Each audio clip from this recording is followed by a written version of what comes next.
दोस्तों अब शुरू किया जाए। नमस्कार नमस्कार त्रिपाठी जी। बड़ा अच्छा लगता है, कई दिनों बाद फिर मुलाकात हो रही है। बीच में एक छोटा सा ब्रेक हो गया था, कुछ काम चल रहे थे, कुछ बातें हो रही थी, तो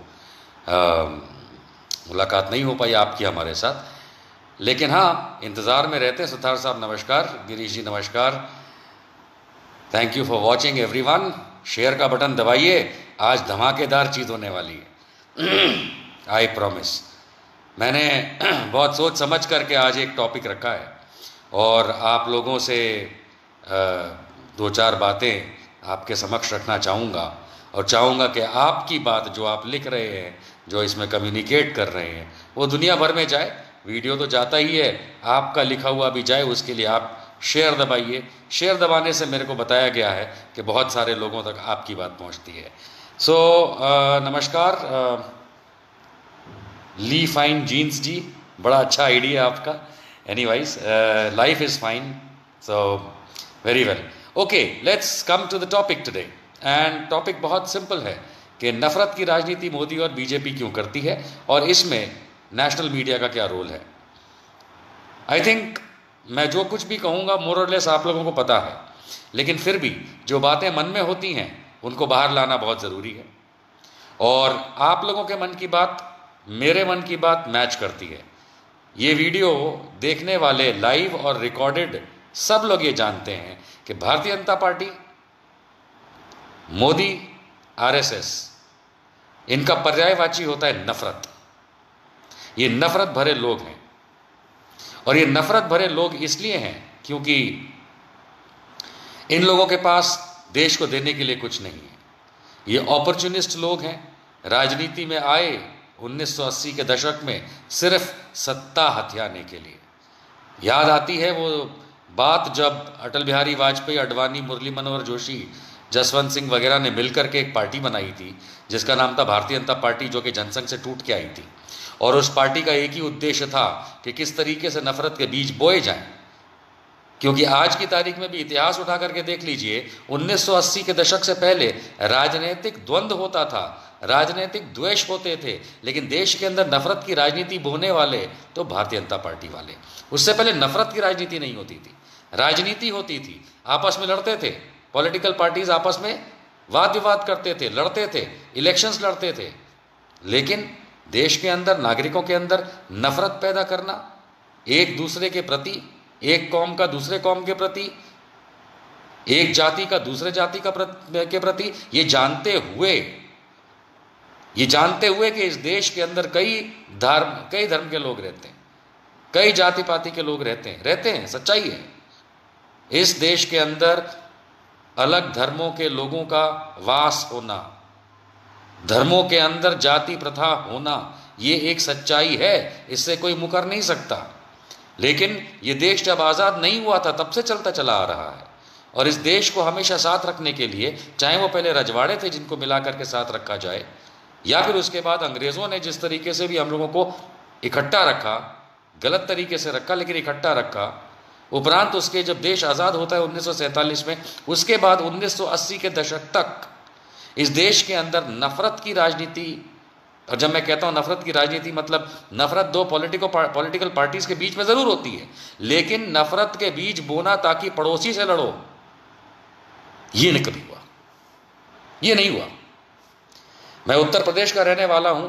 छोटे छोटे गांव, देहात, कस्बों के अंदर हिंदू मुसलमान साथ में रहता है, पड़ोस के घर के अंदर खान साहब रहते हैं, इधर दुबे जी रहते हैं, कभी किसी को तकलीफ नहीं हुई।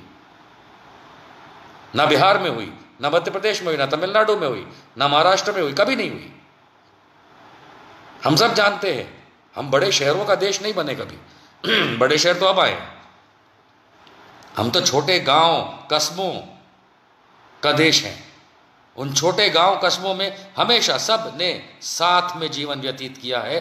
पड़ोस में कोई भी रहता हो, कभी इस तरीके का राग द्वेष, हो सकता है कि लोगों के बीच में झगड़े होते रहे, वो एक आम बात है। लेकिन जिस तरीके की नफरत की राजनीति इन्होंने डाली, उन्होंने नफरत पैदा करी लोगों के अंदर। दो लोगों के बीच में नफरत हो सकती है, होता है, मेरा भी किसी से द्वेष हो सकता है, झगड़ा हो सकता है, आपका हो सकता है, किसी और का हो सकता है, वो एक अलग नफरत है। लेकिन एक नफरत की राजनीति इस तरीके की कि लोगों के अंदर नफरत पैदा हो जाए, ये सिर्फ भारतीय जनता पार्टी का एक भारत को दिया हुआ पेड़ा है, खाओ।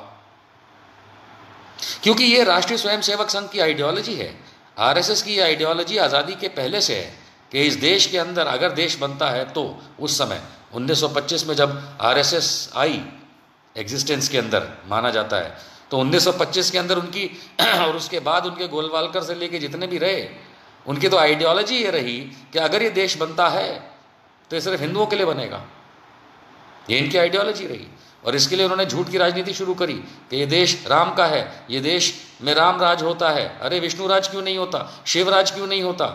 वैसे शिवराज है मध्य प्रदेश में, उसका राज सबसे घटिया है, लेकिन मैं ईश्वर की बात कर रहा हूँ जो ये कहते हैं राम राज्य करे रहते हैं। ये तो ना बोलते कि हम भगवान शिव का राज लाएंगे, ये तो नहीं कहते हम भगवान विष्णु जो इस दुनिया का देखरेख करते हैं उनका राज लाएंगे, ये तो कभी नहीं कहते कि हम नरसिंह अवतार का राज लाएंगे, ये तो कभी नहीं कहते कि हम श्री कृष्ण का राज लाएंगे। ये हमेशा राम को पकड़ के बैठ गए क्योंकि इनको एक खिलौना मिल गया खेलने के लिए। आपके और हमारे घरों में आस्था के प्रतीक राम, हिंदुओं की बात कर रहा हूं मैं, औरों के भी हो सकते हैं, लेकिन आस्था के प्रतीक राम को इन्होंने खिलौना बना दिया और उस राम को लेकर के इन्होंने इतना इस्तेमाल किया। और इस्तेमाल करना बुरी बात नहीं है क्योंकि ईश्वर तो है ही आपके लिए, लेकिन आपने उसका जो राजनीतिक इस्तेमाल किया और वो राजनीतिक इस्तेमाल करने की कोशिश के अंदर जब आपने राग द्वेष लोगों के बीच में पैदा किए, नफरतें पैदा करी, किस कदर पैदा करी आप ये देखिए। मैं छाती ठोक के कहता हूँ कि बचपन से सिखाया गया, उसके पहले हर चीज़ में लिखा हुआ है कि रामायण महाभारत ये सब किंवदंतियाँ हैं, किंवदंतियाँ हैं। मैं कभी भी ऐसी कोई पोस्ट लिखता हूं या मैं कभी भी कोई बात करता हूं, 100 लोग मुझे समझाने आ जाते हैं। वो 100 लोग जिनमें से अधिकतर को या तो ज्ञान नहीं है, सुनी सुनाई बातों का ज्ञान है तो उसको आप ज्ञान कह सकते हैं, और या फिर वो एक तरफा ज्ञान है कि जिसमें वो दूसरी साइड देखना ही नहीं चाहते, मर्जी उनकी है। लेकिन मैं तो कहूंगा, और मैं तो साफ कहूंगा, और मैं चिढ़ के नहीं कह रहा, मैं गुस्से से नहीं कह रहा, मैं खराब तरीके से नहीं कह रहा, मैं अच्छे से कह रहा हूं। आपने एक किंवदंती को, एक कविता पाठ को, एक कविता को उठा करके आपने इतना बड़ा बना दिया कि आप अगर हिंदू भी हैं तो आप बाकी धर्म भूल गए, धर्म के अंदर की बातें भूल गए। हराम के कोई ये बोले कि मैं विष्णु राज पैदा करूंगा यहाँ पे। अरे विष्णु है, भगवान विष्णु है हिंदुओं के लिए जो इस जग का संचालन इस तरीके से करते हैं कि हम पैदा होते हैं, जीते हैं, मरते हैं, उसका कोई नाम नहीं लेता। क्यों भाई? उस विष्णु के ही तो अवतार हैं, वन ऑफ द अवतार, 10 में से एक श्री राम। फिर राजनीतिक तौर पे उसको कहते ना, वो मशीन चला चला करके जय सिया राम, जो कि हनुमान जी कहते थे और जिसकी बदौलत सब जगह विश्व के जय सिया राम बोला था, उसको इन्होंने जय श्री राम कर दिया। अब आएंगे बहुत सारे लोग, निशान जी आपको नहीं पता। अरे सवाल करने वालों, आपको पता है? नहीं पता है। आपको आरएसएस या मोदी जी ने कह दिया तो मतलब वो सही हो गया? आरएसएस और मोदी दोनों देशद्रोही और झूठे लोग हैं, वो क्या हमको बताएंगे कि सच्चाई क्या है? उन्हें धर्म के बारे में नहीं आता। नराधमों को और अधर्मियों को धर्म नहीं आता। हम धर्म जानते हैं, लेकिन इसी धर्म के कुछ लाइनें वो पकड़ लेते हैं। वसुधैव कुटुंबकम। अरे भाई, वसुधैव कुटुंबकम अगर है तो ये मुंह में बोलने के लिए नहीं है, ये आम जिंदगी के अंदर होना चाहिए। लेकिन नहीं, आप याद करिए जब अटल बिहारी वाजपेयी की सरकार थी, मोदी पे आने से पहले वहां पहुंचिए, बीजेपी की सरकार को, पूरा बीजेपी को, आरएसएस को समझना शुरू करिए। जब अटल बिहारी वाजपेयी की सरकार थी तब उन्होंने हिंदू मुसलमानवाद कराया। किसने? कितना भयंकर कराया। भाजपा ने अटल बिहारी वाजपेयी के 5-6 साल के शासन में भयंकर हिंदू मुसलमानवाद करवाया। यहां पे मैं अंडरलाइन कर दूं कि देश में जहां पे लोग रहते हैं वहां पे झगड़े होते हैं, हिंदू मुसलमानवाद भी होता रहा इस देश के अंदर, राइट्स भी होते रहे, लेकिन राजनीतिक पार्टियां पैदा करवाएं ये तो बीजेपी ने करवाया क्योंकि उनको सूट करता था। और आप कहेंगे कि अरे अटल बिहारी वाजपेयी के टाइम पे कब कराया? तो 2002 कब के टाइम पे हुआ था? माउंट बैटन के टाइम पे हुआ था। गुजरात 2002 किसके टाइम पे हुआ था? कौन था प्रधानमंत्री? कौन था वो प्रधानमंत्री जो नरेंद्र मोदी को जाके ये कहता था राजधर्म अपनाओ? अब तो वो है नहीं, लेकिन उनसे पूछा जा सकता है कि आपका राजधर्म प्रधानमंत्री होने के नाते क्या था? मंजीरा बजाना। आपने तो अपना राजधर्म, क्योंकि आपने तो ये सब करवाया। ये भारतीय जनता पार्टी और आरएसएस का एक तरीका है। और ये तरीका क्यों है? ये लोग क्या करना क्या चाहते हैं? ये नफरत क्यों बोते हैं लोगों के अंदर? अच्छे भले पढ़े लिखे लोग भी, पढ़े लिखे लोग भी, ठीक है, धर्म मानते हैं, घर पे मानिए, वो एक अलग चीज़ होती है। कभी भी पढ़े लिखे लोगों ने भी धर्म को लेकर के झगड़े फसाद नहीं किए। लेकिन भारतीय जनता पार्टी ने उनका भी ब्रेन वॉश कर दिया कि नहीं, इंटरनली हम तो हिंदू राष्ट्र बनाएंगे। अबे कहाँ से बनाओगे तुम हिंदू राष्ट्र? एक था नेपाल, वो भी खत्म हो गया, अब तो तुम्हारा दोस्त भी नहीं रहा। इनको ये चूल है कि किसी तरीके से हिंदू राष्ट्र बन जाए, जो कि कभी नहीं होगा। मैं उसका कारण आपको बता देता हूं, और ये बात मैं कई बार पहले भी कह चुका हूं, आज रिपीट करता हूं कि लगभग अगर इस देश के अंदर जो 2019 के अंदर इलेक्शन हुआ, उसके निकल के आया कि 90 करोड़ के आसपास हिंदू वोटर हैं इसमें। माफ कीजिएगा, 90 करोड़ के आसपास टोटल भारत के वोटर हैं। अगर 90 करोड़ के अंदर जनसंख्या अनुपात में देखेंगे तो करीब 65 करोड़ हिंदू होंगे। वो 65 करोड़ का 40% इनको वोट करता है, तो उस 65 करोड़ का 40% होता है 30 करोड़, 25 करोड़। तो 25 करोड़ हिंदुओं ने अगर तुमको वोट दिया, जो कि बीजेपी वाले हो जरूरी नहीं है, वोट दिया पूरे पूरे हिंदुओं ने, 25 करोड़ ने, तो आधे से ज्यादा ने तो तुमको वोट ही नहीं किया भाई। तुम तो 1/3 हो। 65 करोड़ में से 25 करोड़ ने तुम्हें दिया, 40 करोड़ हिंदुओं ने नहीं दिया तुमको वोट। और जिन हिंदुओं ने तुमको वोट नहीं दिया हुआ है 40 करोड़, तो तुम किस बात का हिंदू राष्ट्र बना रहे हो? तुम्हारे हिंदू राष्ट्र को एग्री नहीं करते। लेकिन ये लोग इस राजनीति के चलते दोस्तों, कि किसी तरीके से इन लोगों को अपनी सीटें मिलें, चाहे वो विधानसभाओं में हो, चाहे वो सेंटर में हो, उसके लिए वो ये राजनीति चलाते हैं, कई सालों से चलाते हैं, कल परसों से नहीं चला रहे। चाहे वो अटल बिहारी वाजपेयी रहे हो, चाहे अडवाणी रहे हो। अडवाणी की जीवनी पढ़ी है, अडवाणी जी की जीवनी पढ़ी है। Home minister, deputy prime minister रह चुके इस देश के। मुंह से एक अच्छी बात नहीं निकलती उनके देश के लिए। और जब मैं मुंह से निकलने की बात करता हूं, उसमें जीवनी पढ़ी है। जीवनी के अंदर कहीं भी उन्होंने इस देश की संप्रभुता को कंसिडर करते हुए, इस देश के अंदर कई रिलीजन के लोग रहते हैं, उसको लेकर के अच्छी बात कभी नहीं लिखी। अगर मिले तो दिखाइएगा। नहीं मिली। मेरे पास उनकी जीवनी उन्होंने मुझे गिफ्ट करी थी, एक पेज नहीं किया, एक पैराग्राफ नहीं, एक लाइन नहीं इस बारे में।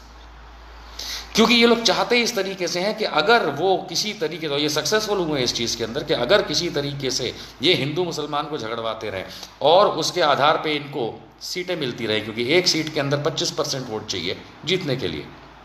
क्योंकि इस देश के अंदर अगर एक सीट के ऊपर अगर 10 लाख वोटर है, मैं लोकसभा की बात करता हूँ, तो लोकसभा सीट एक अंदाजन के 10 लाख वोटर अगर एक सीट पे होता है, तो करीब 3.5 लाख तो वोट करने जाता ही नहीं है। 4 लाख लोग तो बचे 6 लाख। 6 लाख में से इनको 2.5 लाख भी अगर वोट मिल गए तो सीट जीत जाते हैं। यही होता है कैलकुलेशन। तो इनका फोकस वो 2.5 लाख होता है कि किसी तरीके से हमको 2.5 लाख वोट मिलने चाहिए, अंदाजन एक रफ एवरेज बता रहा हूँ। तो उस 2.5 लाख के लिए इन्हें करना क्या है? इन्हें राम के नाम पे लोगों को बेवकूफ़ बनाना है और वोट लेने। ये तो कर रहे हैं वो। और उस राम के नाम पे वोट लेने के लिए क्या करना है? मस्जिद को तोड़ो, मुसलमानों को मारो, मुसलमानों को परेशान करो। तो वो जो अनपढ़ गंवार हमारा हिंदू भाई या बहन है, उसको ये लगता आहा हा हा हा कितना बड़ा काम किया भाजपा ने। हकीकत ये है कि कितनी नालायकी करी। ये हमारे देश का कोई फैब्रिक ही नहीं है। डेमोक्रेटिक फैब्रिक तो आप साइड में रखिए, सेक्युलर फैब्रिक साइड में रखिए। इस जमीन का फैब्रिक जो है, इस जमीन पे जो सिविलाइजेशन का फैब्रिक है, वो ये है कि हम सब साथ में रहते हैं, चाहे कोई भी हो। तो ये उठा करके औरंगजेब को पेलना शुरू कर देंगे, उठा करके बाबर की बातें करेंगे। अबे बाबर नहीं आया होता तो तुम्हारे को कोट पैंट नहीं मिला होता। अगर अकबर नहीं होता तो इस देश के अंदर समानता का इंफॉर्मेशन ही कहीं से नहीं आता, क्योंकि मनुवाद में तो दिया नहीं है। अगर शेरशाह सूरी नहीं होता तो आज की तारीख में जो तुम्हारा टैक्सेशन है वो नहीं होता, वो वही सीरीज चलती चली आ रही है। आई मीन उनको तुमने दुश्मन बना दिया जिन्होंने इस जमीन को संवारा। अब बोलोगे कि साले हम मुसलमान हैं, हम मुल्ले, हम मुगल हैं। नहीं भैया, ना हम मुसलमान हैं, अगर होते तो भी कोई फर्क नहीं पड़ता, और ना हम मुगल हैं। लेकिन जो सच्चाई है वो तो सामने आएगी। और वो सच्चाई ये है कि तुमको सिर्फ, मेरे ख्याल से नरेंद्र मोदी को लोगों से कोई परेशानी नहीं है। माफ़ कीजिएगा, किसी की कॉल आ रही थी। तो नरेंद्र मोदी को मुझे नहीं लगता मुगलों से या बीजेपी आरएसएस को किसी मुगलों से परेशानी है। माफ़ कीजिएगा, जो इस समय लाइव देख रहे हैं कृपया कॉल ना करें मैसेंजर पे, क्योंकि फिर लाइव रुक जाता है। तो एक बहुत सीधी सी बात है।